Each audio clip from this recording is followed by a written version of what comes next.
9월의 마지막 주 우리는 계속해서 요한복음의 말씀으로 강해의 말씀을 듣도록 하겠습니다. 러시아, 우크라이나의 전쟁이 장기화되면서 전 세계적으로 더욱더 큰 어려움이 있습니다. 특히 에너지 수급이 불확실해지고 그로 인해서 기자재 값이 상승함으로 인해 산업 전반에 걸쳐서 위기가 고조되고 있습니다. 길을 가면 많은 상가가 임대를 붙인 채 오랫동안 새로운 주인을 찾지 못하고 있는 모습을 볼 수 있습니다. 산업 전반에 걸친 어려움이 있지만 특히 건설 분야는 정말 된서리를 맞고 있다고 해도 과언이 아닙니다. 보통 재건축을 통해서 건설사는 많은 이윤을 남기게 되는데 재건축이 좌초되거나 혹은 시행을 제대로 하지 못하는 경우도 너무나도 많이 일어나고 있습니다.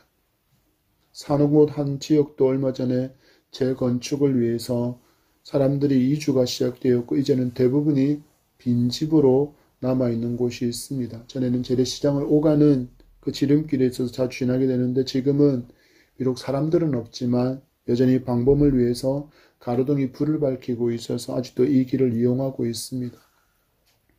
그제는 문득 걸어오면서 이 빈집을 지키고 있는 나무들을 보게 되었습니다. 이제는 그 집에는 아무도 없어서 돌보는 이가 하나도 없는 그 나무들이 감나무에 감이 주렁주렁 달려있고 대추나무에도 많은 대추가 있고 그리고 심지어는 꽃을 피우고 있는 나무도 있었습니다. 그 모습이 너무 좋아서 한참을 나무를 보면서 길을 지나오기도 했습니다.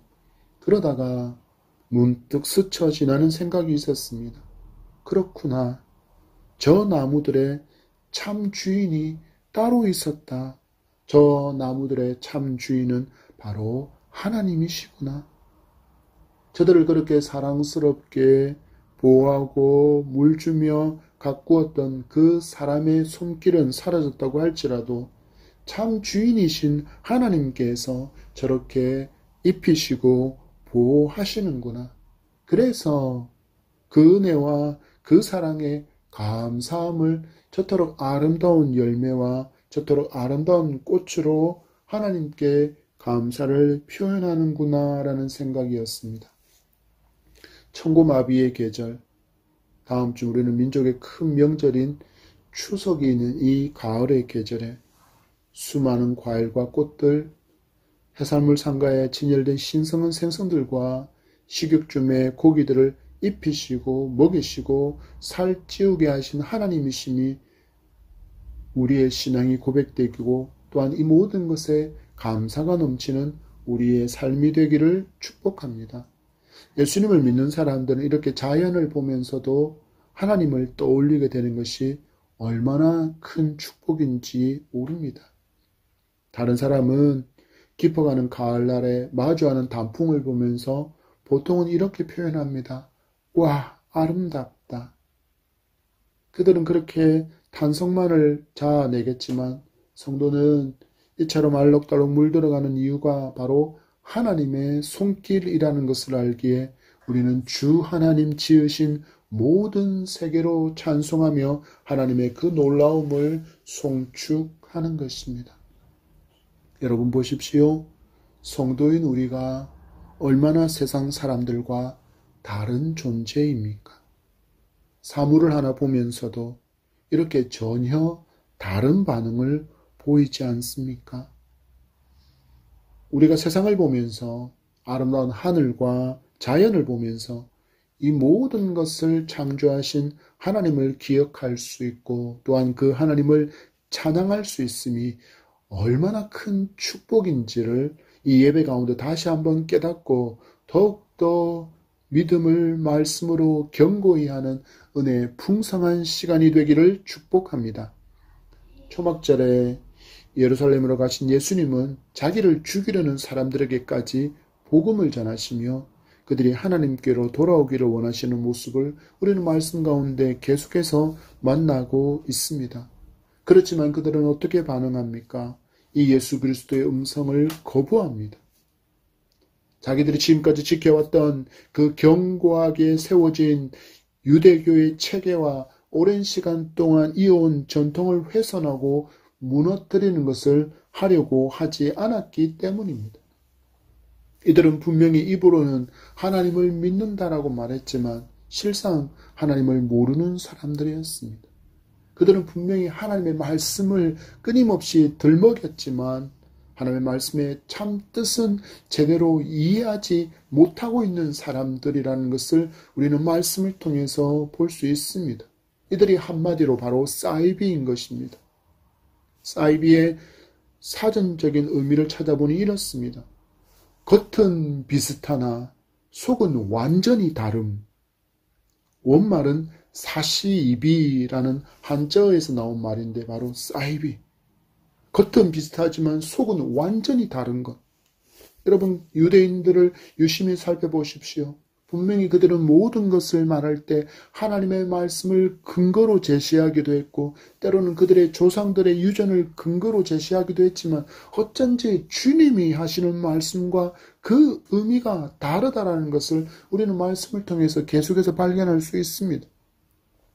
예수님을 잡아 죽이기 위해서 예수님을 체포하라고 대제사장과 바리새인들이 보낸 부하들이 그들에게로 돌아왔습니다. 그런데 그들이 기대했던 한 사람이 보이지 않습니다. 그들은 포송줄에 묶여서 질질질 피 흘리며 끌려올 그 예수를 기대했는데 예수는 전혀 보이지 않습니다. 한마디로 예수님을 죽이려는 시도가 불발되고 만 것입니다. 이 모습을 본 그들이 분노가 머리 끝까지 닿아서 화를 버럭 내면서 그들에게 하는 말이 45절의 말씀입니다. 시작. 아랫사람들이 대제사장들과 바리새인들에게로 오니 그들이 묻되 어찌하여 잡아오지 아니하였느냐. 그들이 이야기합니다. 어찌하여 잡아오지 아니하였느냐. 이게 뭐냐. 어찌해서 왜 무엇 때문에 잡아오라고 예수 없이 빈손으로 오느냐. 잡아오라는 예수도 없이 왜 너희들 빈손으로 오고 있느냐. 예수를 잡아오라고 이렇게 많은 사람을 보냈는데 어떻게 그 한 사람 잡아오지 못하는 것이냐. 성경에는 기록되지 않았지만 자기들의 명령을 제대로 수행하지 못한 그 하인들에게 더 심한 말을 쏟아내었을 것입니다. 상대들이 쏟아내는 욕설과 모욕적인 말을 듣고 있던 하인들이 전혀 예상 밖의 대답을 그들의 상전들에게 들려줍니다. 46절의 말씀입니다. 시작. 아랫사람들이 대답하되 그 사람이 말하는 것처럼 말한 사람이 이때까지 없었나이다 하니. 아멘. 저는 이 대답을 좀 다르게 각색해서 표현해 보고 싶습니다. 그들은 지금 그들의 상전인 대제사장과 바리새인들에게 이렇게 이야기하는 것입니다. 아니, 우리가 가서 이 예수의 복음을 듣고 보니까 당신들이 말한 하나님의 말씀을 예수님은 전혀 다르게 해석하고 있었는데 그것이 바른 해석이라는 것을 우리가 알게 되었습니다. 우리가 이상한 게 아닙니다. 당신들도 직접 가서 예수의 가르침을 듣고 배워보십시오. 왜 우리가 예수를 잡지 않고 빈손으로 오게 되었는지 그 이유를 당신들도 잘 알게 될 것입니다. 라는 말이 이 속에 들어있다고 저는 생각합니다. 대답하되 그 사람이 말하는 것처럼 말한 사람이 언제부터? 이때까지, 저 옛날로부터 지금까지 없었다라는 것입니다. 이들은 예수께서 전한 복음을 듣고 예수님을 자신의 구주로 영접하고 믿게 되었는지는 분명히 우리가 확실히 알 수 없지만 이들은 예수님의 복음을 듣고 분명히 마음에 찔림을 받고 많은 교훈과 많은 도전을 받은 것만큼은 확실하다라는 것을 알 수 있습니다. 여러분, 이런 반응이라도 하인들에게 일어나게 된 것이 무엇 때문입니까? 그들이 예수님을 직접 만났고 그들이 직접 예수 그리스도의 음성을 통해서 하나님의 말씀, 하나님의 복음을 들었기 때문입니다. 그래서 사도 바울은 로마서 10장 17절에서 우리의 믿음의 신비를 이렇게 이야기합니다. 그러므로 믿음은 들음에서 나며 들음은 그리스도의 말씀으로 말미암았느니라. 아멘. 분명히 이야기합니다. 말씀을 들을 때 그리스도의 말씀을 들을 때 우리의 믿음이 일어난다라고 이야기합니다.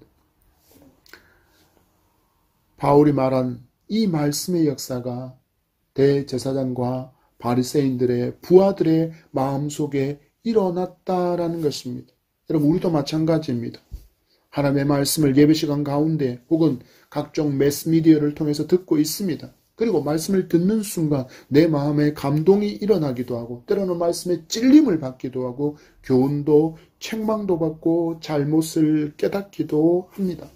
그런데 너무나도 많은 사람들이 안타깝게도 마치 이 대제사장과 바리새인들의 하인들처럼 그 다음 단계로 넘어가지 못하는 상태로 머물러 있다라는 것입니다. 우리가 살아날 방법은 여러분 다른 데 있지 않습니다. 우리에게 들려진 그 복음에 대해서 확실하게 반응하고 또한 바른 신앙을 고백하는 그 자리까지 이르러야 한다라는 것입니다. 여러분, 우리가 5장에서 만났던 4장에서 만났던 수가성의 여인을 떠올려 보십시오. 그녀가 예수님을 만나고 어떤 변화를 겪습니까? 수치와 아픔을 회복하고 어떻게 반응합니까? 수치스럽고 부끄러워서 피해 다니기만 했던 그 마을 사람들을 달려가서 그가 외칩니다. 말씀에 기록된 메시아 예수님을 내가 만났다. 그 여인이 예수님을 전했습니다. 그리고 그 후에 어떤 역사가 일어납니까? 요한복음 4장 40절에서 42절의 말씀입니다. 시작.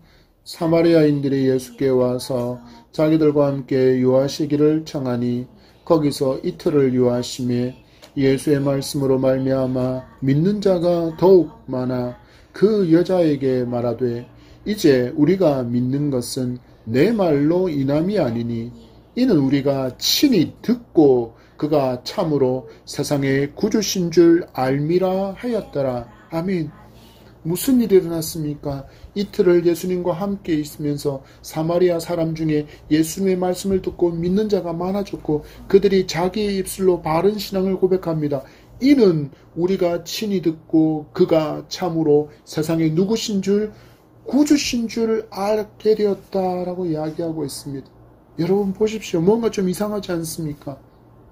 자기의 백성에게 찾아오신 메시아를 자기 백성은 거부하고 있는데 심지어 그분을 죽이려고 하는데 혼혈이라고 잡족이라고 여호와 신앙을 버린 배교자라고 짐승처럼 때로는 개처럼 취급받았던 그 사마리아 사람들은 예수님을 어떻게 하고 있다고요? 세상의 구주신 줄을 알미라. 자기들의 구주로 믿게 되었다라는 것입니다. 지금 예수님을 잡아오라고 명령받고 예수님에게로 갔던 부하들도 예수님의 말씀을 듣고는 사마리아 사람들과 같은 반응을 보이고 있는 것입니다. 그 사람이 말하는 것처럼 말한 사람은 이때까지 없었습니다. 당신들의 가르침이 뭔가 잘못되었다라는 것을 예수님의 가르침을 듣고 나니까 깨닫게 되었다라는 것입니다. 그동안 당신들이 말한 것도 위대한 랍비들이 말한 것도 이 사람이 전한 하나님의 말씀과는 비교가 되지 않습니다라고 평가 내리고 있는 것입니다. 여러분, 우리는 교회라는 공간 안에 있으면서 같은 목회자로부터 하나님의 말씀을 듣게 되지만 전부가 사마리아 사람처럼 이 하인들처럼 반응하지 않을 때가 많습니다. 말씀이 들리는 풍성한 은혜가 있기를 예배 앞에 간절함으로 사모하며 기도하시기 바랍니다. 말씀이 내 심령을 울리고 내 영의 눈을 열게 하고 귀가 열리는 은혜가 있어야 하나님의 말씀이 하나님의 말씀으로 들리기 때문입니다. 요한계시록에 반복적으로 등장하는 구절이 있습니다. 귀 있는 자는 성령이 교회들에게 하시는 말씀을 들을지어다. 귀 있는 자는 성령이 교회들에게 하시는 말씀을 들을지어다. 여러분 보십시오. 우리는 분명히 들리는 육체의 귀가 있습니다. 그러나 귀로만 듣는 말씀이 아니라 성령이 목회자를 통해서 하시는 음성을 들을 수 있는 사람, 곧 영적인 귀가 열린 사람이어야 하기에 우리는 들을 수 있는 귀를 위해서 간절히 사모하고 기도하고 예배를 준비해야 합니다. 말씀이 들리는 사람과 말씀이 들리지 않는 사람은 너무나도 큰 차이가 나는 이유가 무엇이라고요? 바로 이러한 사모함과 준비됨의 차이라고 할 수 있기 때문입니다. 자기들의 명령에 따라 예수를 잡으러 보냈던 하인들의 입에서 자신들의 전한 하나님의 말씀이 뭔가 문제가 있다는 듯한 말에 발끈한 종교 지도자들의 반응이 이렇게 이어집니다. 47절입니다. 시작. 바리새인들이 대답하되 너희도 미혹되었느냐? 여러분 정말 무서운 반응이지 않습니까? 하나님의 복음을 듣고 참 진리를 예수님의 가르침을 통해서 깨닫게 되었다고 고백하는 하인들에게 종교 지도자들이 보인 반응이 무엇입니까? 너희도 미혹되었느냐? 그들은 아예 고민해 보지 않습니다. 저들이 왜 저렇게 반응할까? 저들은 지금까지 우리에게서 그리고 위대한 랍비에게서 하나님의 말씀을 들었고 우리의 전통을 배웠는데 왜 저들이 예수의 가르침을 짧게 듣고 왔는데 저런 반응을 보일까 하고 그들이 의문을 갖고 고민해 보지 않습니다. 전혀 고민하지도 않고 단정적인 판단만을 내립니다. 미혹이라는 것은 헬라어로 플라나오인데 그 뜻은 길을 잃고 방황하다 그리고 빗나가다라는 뜻입니다. 유대 종교 지도자들이 성경으로 가르쳐 주었던 그 길, 조상의 유전이 가리키는 길이 바른 길인데 오히려 예수의 가르침을 듣고 하인들이 지금 길을 잃고 엉뚱한 길로 가고 있다라고 지금 판단하고 있는 것입니다. 여러분 이 시대를 보십시오. 얼마나 많은 미혹의 유혹들이 있습니까? 바른 길도 아니면서 진리도 아니면서 자기만이 바른 길이고 자기들만이 진리라고 주장하는 너무나도 많은 단체, 너무나도 많은 사람들이 있습니다. 그래서 자기 편에 같이 서지 않으면 그들은 적이라고 규정하고는 공격을 가합니다. 이건 종교뿐만 아니라 사회단체, 특히 권력의 정점에 서 있는 사람들의 모습에서는 너무나도 쉽게 찾을 수 있습니다. 여러분 작금의 사태들을 보십시오. 사법기관이 불법을 행한 죄인이라고 판단해도 자기들이 가진 권력으로 그 모든 것들을 무마하려고 합니다. 그리고는 법의 허점을 파고들어서는 재판기를 지지부진하게 질질질 끌다가 자신의 이권은 다 챙기고 법의 처분을 받아들이겠다라고 말하고서는 그동안에 축적한 그 어마어마한 돈으로 더 화려한 이력의 변호인단을 구성해서는 최소한의 형량만을 이끌어냅니다. 그리고는 얼마 후에 다시 감옥에서 풀려나 권력의 중심으로 복귀합니다. 일반 서민들에게는 상상도 못할 일이 그들에게는 일어나고 있는 것입니다. 그러면서도 그들은 어떻게 반응합니까? 누군가가 자기들을 향해서 범법자라고 말하면 그들을 옹호하는 단체와 사람들이 달려들어서는 인신공격까지도 서슴지 않습니다. 바른 길을 말해도 바른 길이 아니라고 자기가 좋아하는 정치인의 말이 맞다고 사법기관도 무시하고 비난합니다. 저는 개인적으로 다음 세대를 생각하면 이 모습은 너무나도 큰 아픔이라는 생각을 가지고 있습니다. 여러분 생각해 보십시오. 사법기관이 증인과 증거를 바탕으로 한 법적인 판단을 권력으로 짓누르려고 하는 행동. 그런데 더 안타까운 것은 때로는 권력에 의해서 증인과 증거를 바탕으로 한 범죄가 무죄로 처리되거나 판결이 내려지기까지 그 기간이 일반 사람들에 비해 너무나도 오래 걸린다라는 것입니다. 이런 모습을 보면서 자라나는 청소년들은 대한민국에서 어떤 가치를 배울까요? 권력만 있으면, 인기만 있으면, 돈이 많으면 사법 기반점은 간단하게 요리할 수 있겠구나. 사법기관만큼은 간단하게도 이길 수 있겠구나. 이 생각이 굳어져 버리면 범죄를 저질러도 괜찮겠구나라고 하는 어리석은 생각을 자신의 가치관으로 삼으려고 하지 않을까 하는 걱정입니다. 여러분, 이런 모습들이 바로 미혹입니다. 바른 길을 벗어나 잘못된 길로 가게 만드는 것. 미혹이 너무나도 많은 이 시대에 성도가 붙들어야 할 것이 무엇입니까? 바로 더 높은 차원의 도덕성인 바로 거룩입니다.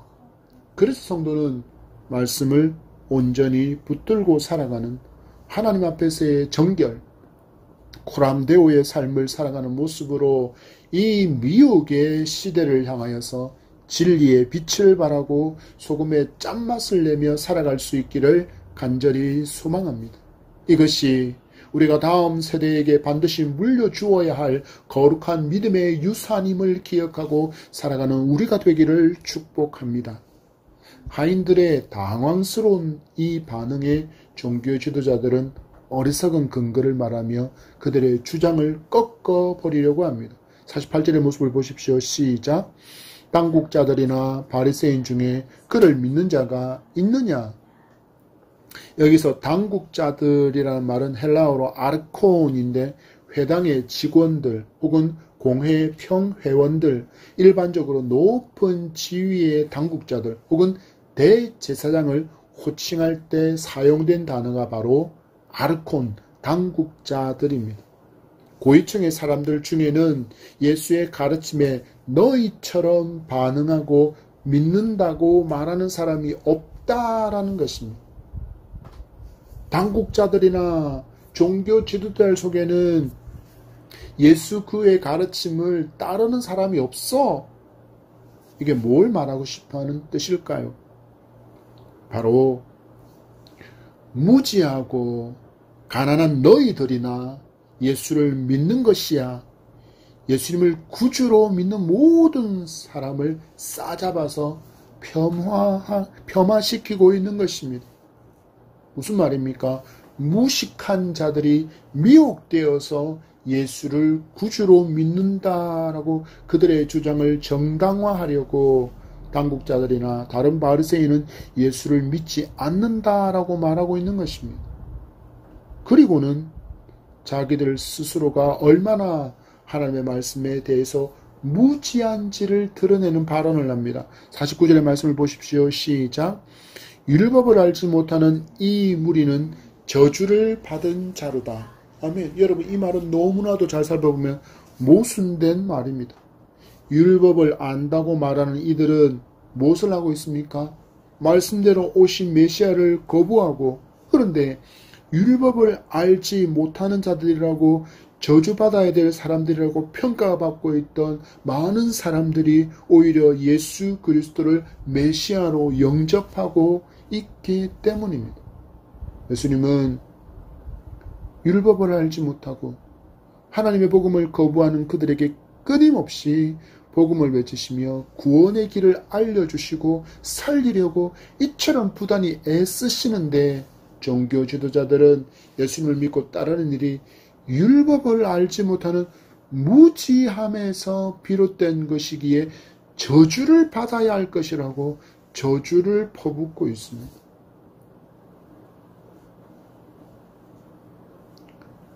너무나도 안타까운 일이지만 결국 많은 사람이 이 종교자들이 외치는 저주를 피하려고 오신 메시아 예수 그리스도를 십자가에 못 박아 죽이게 됩니다. 여러분, 이것이 바로 미혹의 참상입니다. 미혹을 받으면 결국 망하는 길을 선택하게 됩니다. 여러분, 요즘 보십시오. 유튜브나 블로그, 개인 SNS를 통해서 정말 많은 설교가 사람들에게 노출되어 있습니다. 그리고 너무나도 안타깝게도 많은 사람이 검증되지 않은 사람이 목회자, 전도사, 전도자, 선교사라는 이름을 말하고 있는 것으로 그들의 메시지를 좋게 받아들입니다. 그러나 여러분, 반드시 기억하십시오. 그들의 이름이라도 검색하고 그들을 긍정하는 단계가 반드시 필요합니다. 적어도 그가 어느 교단 출신인지, 어느 신학교에서 신학을 공부하고, 그리고 어떤 경로를 통해서 그가 목회자가 되었는지를 살펴보아야 합니다. 신분이 제대로 명확하지 않은 채 나는 목사입니다. 나는 선교사입니다. 나는 전도자입니다. 나는 전도사입니다라고 말하는 너무나도 많은 사람이 있기 때문입니다. 그들 중에 위장하고 있는 사람이 너무 많습니다.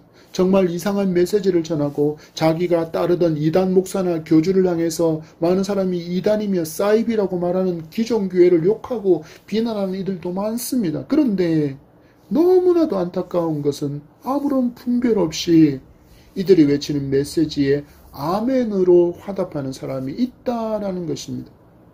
혹시 여러분 중에도 이렇게 인터넷을 통해 유튜브를 통해서 설교를 듣고 있다면 설교를 하는 그 목회자가 어떤 사람인지 정도는 검색을 통해서 반드시 확인해 보기를 부탁드립니다. 많은 사람이 이렇게 미혹되어서 사이비로 이단으로 넘어가게 되기 때문입니다. 여러분, 왜 이단이고 왜 사이비라고 이야기합니까? 정통교단이 가르치는 가르침과 100% 다르다면 누구나 다 이것이 거짓되고 잘못된 것이라고 분별하겠지만 겉은 같아 보이고 알맹이가 다르기 때문에 분별하기가 힘든 것이고 대략 90% 정도는 정통교단의 가르침을 따르면서 10% 정도의 거짓된 교리로 교육하는 무리들이 있습니다. 그래서 처음에 들을 때는 우리랑 똑같은데 라고 여기다가 듣고 또 듣고 들으면 자기도 모르는 사이에 마치 가랑비에 옷 젖듯이 신압으로 젖어들어서 어느새 나는 출석하는 교회를 떠나서 그 이단과 그 사이비 단체 한가운데 앉아 있게 됩니다. 여러분, 우리는 어떻게 해야 합니까?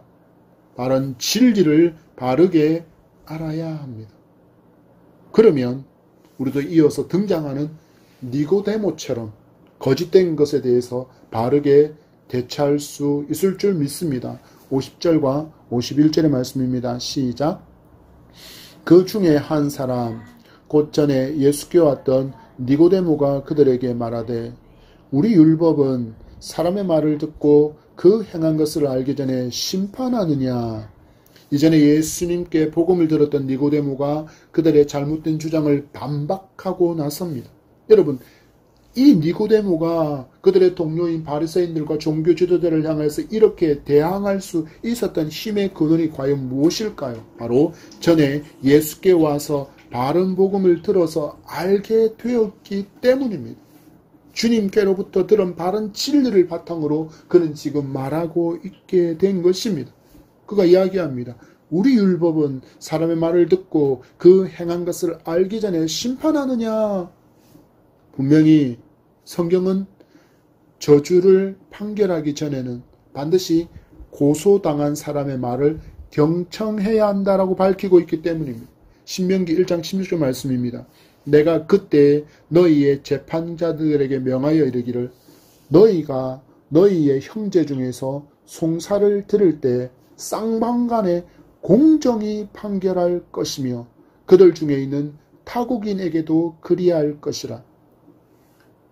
법적인 시비가 붙었을 때는 한 사람의 말을 일방적으로 듣는 것이 아니라 어떻게 해야 된다고요? 쌍방간에 공정히 판결하라고 분명히 말씀하고 있습니다. 그들은 이야기했지 않습니까? 당국자나 고위직에 있는 사람과 하나님의 말씀에 대해서 잘 아는 바리새인과 종교 지도자들은 이 예수를 믿지 않아.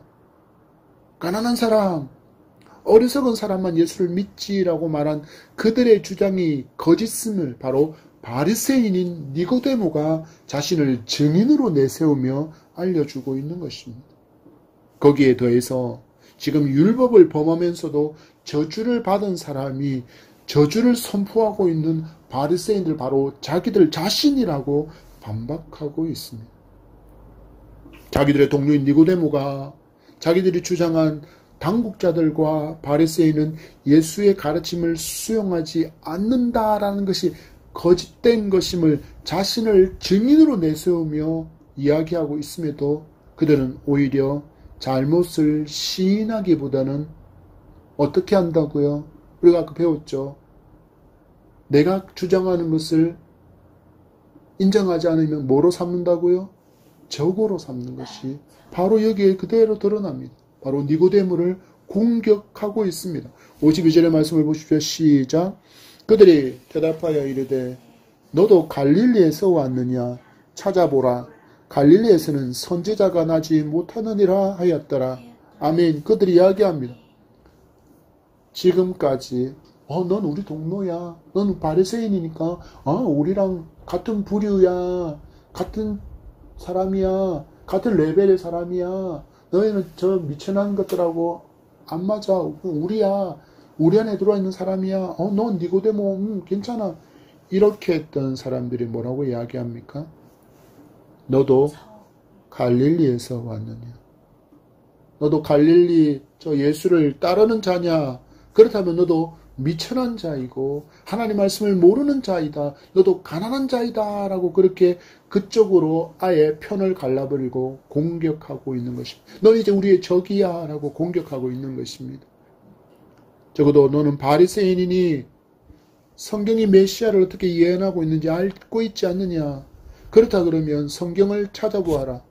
갈릴리에서는 선지자가 나온다는 말씀이 없다라고 그들은 말합니다. 과연 그럴까요? 그런데 우리가 알듯이 그들의 얼마나 말씀에 무지한 사람들인지를 스스로 시인하고 있다는 것을 발견할 수 있습니다.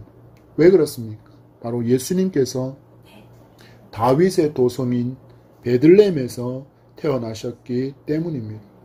예수님은 갈릴리에서 나신 분이 아니라 베들레헴에서 나신 분이십니다.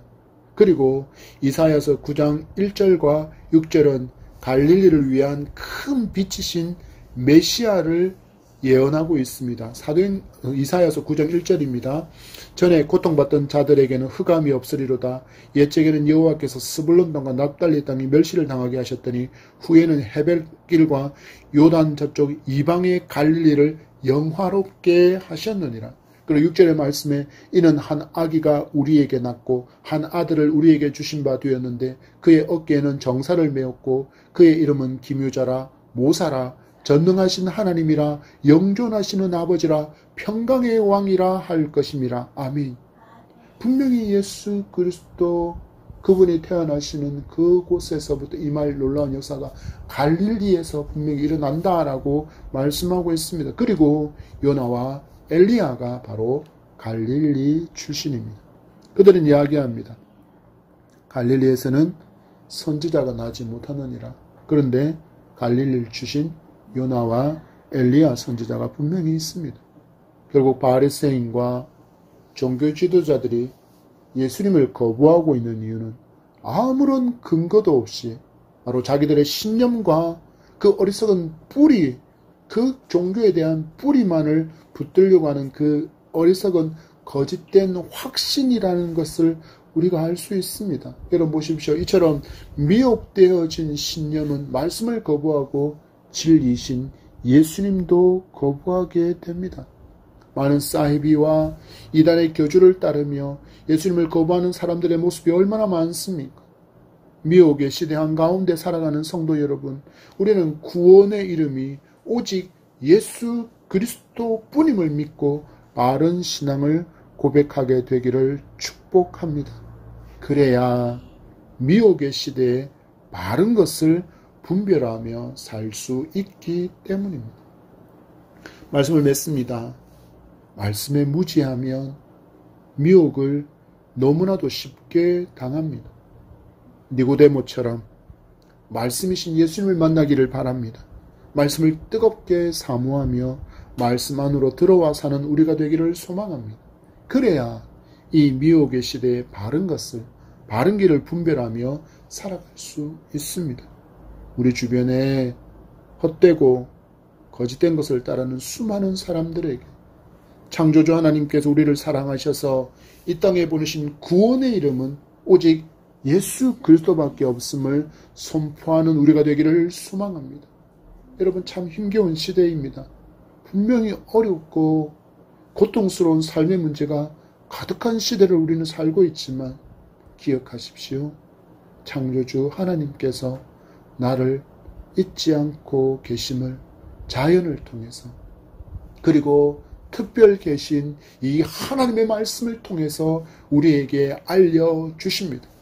들의 백합화도 입히시는 하나님, 새 한 마리도 잊지 않고 먹이시는 하나님께서 심히 좋았더라고 외치는 당신의 자녀인 우리를 어떻게 외면하시겠습니까? 이렇게 좋은 아버지를 예배하는 시간, 그 하나님의 음성을 듣는 시간을 참으로 귀히 여기며 말씀을 가슴에 새기고 말씀에 붙들린 인생, 말씀을 기쁨으로 따라가는 복된 성도가 되기를 축복합니다.